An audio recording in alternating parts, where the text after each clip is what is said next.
Procedure আমরা 3 বোন বিয়ে করে আমরা এলিজিবল ব্যাচেলার্সদেরকে খুঁজছি যারা আছে। আশেপাশে সেরকম কাউকে পাইনি, তাই জন্য এখন যেরকম নর্মালি কেউ বিয়ে করতে চাইলে ইউনো বিজ্ঞাপন দিয়ে বিয়ে হয়, মানে সেরকম ভাবেই নর্মাল পদ্ধতিতেই সেটা করা হচ্ছে। তো বিজ্ঞাপন মা বাবা দিয়েছেন, যদি ভালো পাত্র আশেপাশে থাকেন তারা যদি যোগাযোগ করেন, যদি সব ঠিকঠাক হয় তাহলে খুব শিগগিরই বিয়ে হয়ে যাবে। আর এবং 3 বোনের একসাথে বিয়ের পরিকল্পনা। হ্যাঁ, আই মিন সেটা তো মানে তার থেকে বেটার কিছু হয় না, যদি 3 জনই একসাথে বিয়ে একই মণ্ডপে বোধহয় হয় না, সেটা বোধহয় হয় না, কিন্তু যাই হোক মানে একই সাথে 3 জনে বিয়ে করে ফেলতে পারলে তাহলে তো nothing like it. I think will create history. এরকম কখনো হয়নি। বাট না, জোকস অ্যাপার্ট, হ্যাঁ মানে 3 জনই খুঁজছি, তো 3 জনের বিজ্ঞাপনই একসাথে দেওয়া হয়েছে। আমার জাদুকর সত্তাটা আমাকে সাহায্য করেছে বিজ্ঞাপন দিতে। আমি আমাদের কালচারাল ধারাতে বহন করেছি। আমি যে জামাই পছন্দ করব পাশের বাড়ির ছেলেটাকে না, আমি আরো বড় বৃহত্তর সমাজটাকে দেখবো, জানবো, শুনবো। আমি জামাইকে পছন্দ করে উপযুক্ততা দেখবো। আমার মেয়ের যদি আমি আমার মেয়েদেরকে সাহায্য করছি, ইম্পোজ করছি না, ঘাড়ে চাপিয়ে দিচ্ছি না। ওরা বলেছে আমাকে যে বাবা একটু সাহায্য করো। আমি তো পিতা, আমার স্ত্রী বলেছেন যে আমরা সবাই মিলেই সাহায্য করবো তোমাদেরকে। ওদের অনুমতি নিয়ে আমি দিয়েছি। 3 মেয়ের বিয়ের জন্য পাত্র খুঁজতে এবার আনন্দবাজার পত্রিকায় বিজ্ঞাপন দিলেন জাদুকর পিসি সরকার জুনিয়র।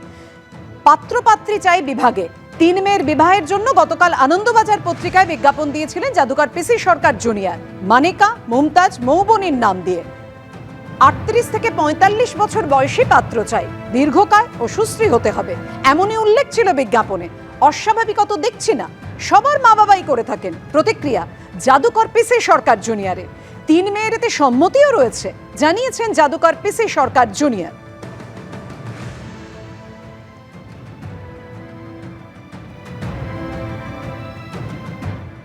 কার্যত নিঃশব্দে রাজ্য সাধারণ সম্পাদক পদে প্রত্যাবর্তন হলো কুণাল ঘোষের। লোকসভা ভোটের মধ্যে বিজেপি প্রার্থী তাপস রায়ের সঙ্গে এক মঞ্চে দেখা যাওয়ার পর কুণাল ঘোষকে রাজ্য সাধারণ সম্পাদক পদ থেকে সরিয়ে দেয় তৃণমূল। যদিও তখন কুণাল ঘোষ দাবি করেন পদগুলো তিনি আগেই ছেড়ে দিয়েছিলেন। এবার কার্যত নিঃশব্দে সেই পদে প্রত্যাবর্তন হলো তাঁর। সোমবার নির্বাচন কমিশনে দেওয়া চিঠিতে কুণাল ঘোষের নামের নিচে লেখা ছিল সাধারণ সম্পাদক। পুরসভা স্তরে তৃণমূলের সাংগঠনিক পর্যায়ে রদবদলের জোর জল্পনা চলছে। তার মধ্যেই এবার স্বপদে ফিরলেন কুণাল ঘোষ। কার্যত নিঃশব্দে প্রত্যাবর্তন হলো রাজ্য সাধারণ সম্পাদক পদে।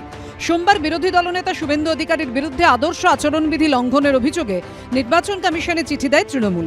সেখানে চিঠির নিচে সই রয়েছে জয়প্রকাশ মজুমদার, শশী পাঁজা ও কুণাল ঘোষের, যেখানে কুণাল ঘোষকে দলের রাজ্য সাধারণ সম্পাদক হিসেবে উল্লেখ করা হয়েছে। এ বিষয়ে আমি কোনো মন্তব্যই করব না।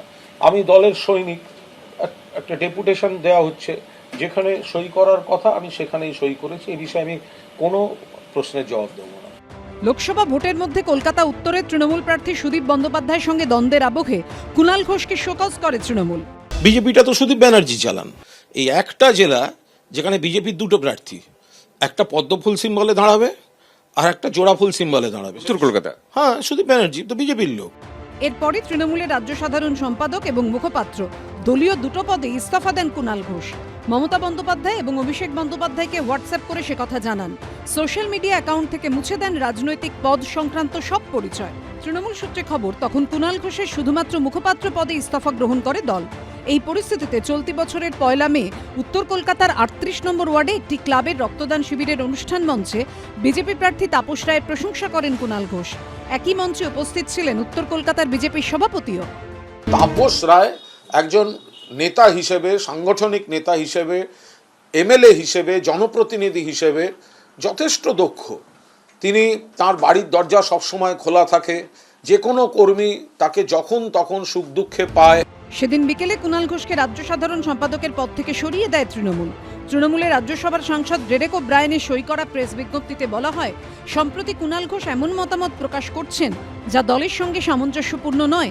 এটা স্পষ্ট করে দেওয়া গুরুত্বপূর্ণ যে এগুলো তার ব্যক্তিগত মতামত এবং সেগুলো দলের নয়। শুধুমাত্র এআইটিসি সদর দপ্তর থেকে জারি করা বিবৃতিকেই দলের বলে বিবেচনা করা উচিত। এর আগে কুণাল ঘোষকে দলের মুখপাত্রের পদ থেকে অব্যাহতি দেওয়া হয়েছিল। এখন তাকে রাজ্য সাধারণ সম্পাদকের পদ থেকে সরিয়ে দেওয়া হলো। পার্টি এটুকুও বুঝলো না যে কার মুখে লাগাম পড়াচ্ছে তাতে পার্টির শত্রুরা আনন্দিত হচ্ছে। ভোটে তৃণমূলের তারকা প্রচারকের তালিকা থেকেও বাদ যায় কুণাল ঘোষের নাম, যদিও এরপর বরফ গলানোরও চেষ্টা হয়। আরজিকর কাণ্ডের আবহে লাগাতার দলের অবস্থানের সপক্ষে সংবাদ মাধ্যমে বক্তব্য রেখে গেছেন কুণাল ঘোষ। এবার নিঃশব্দেই পদ ফিরে পেলেন তিনি। আমাকে একটি ডেপুটেশন দেওয়া হয়েছে এবং একটা গুরুত্বপূর্ণ ডেলিগেশন গিয়েছে এবং বিজেপির সাম্প্রদায়িক যে ভেদাভেদ, উস্কানি, কুৎসিত কথাবার্তা সেগুলোর প্রতিবাদে এবং তাদের বিরুদ্ধে কড়া ব্যবস্থা নেওয়ার দাবি জানিয়ে 3 সদস্যের প্রতিনিধি দল। তো দল আমাকে এক দলের সৈনিক হিসেবে সেখানে যেতে বলেছেন এবং সেই ডেপুটেশনে সেখানে আমার সই করার কথা, ফলে আমি সেখানে সই করেছি। এটা সম্পূর্ণ দলের সাংগঠনিক বিষয়। তৃণমূল কংগ্রেসের পদ পাওয়ার, পদ যাওয়া, কি আছে কেউ বলতে পারে না। এই আজব পার্টির আজব নীতি এরকমই চলছে। যেহেতু অভিষেক ব্যানার্জির সাথে কুণাল ঘোষ একই লাইনে রয়েছে এবং অভিষেক ব্যানার্জির চাপে কাছে কিছুটা পিছু হটেই কুণাল ঘোষকে আবার স্বপদে বা যে পদে ছিলেন সেই পদে আবার ফিরিয়ে নিয়ে এসছে। কুণাল ঘোষ মানেই তৃণমূলে কখনো একেবারে ওপরে ওঠা, আবার কখনো নিচে নামা। ওঠানামারই কার্যত অপর নাম হয়ে গেছেন কুণাল ঘোষ। কৃষ্ণেন্দু অধিকারীর রিপোর্ট, এবিপি আনন্দ, কলকাতা।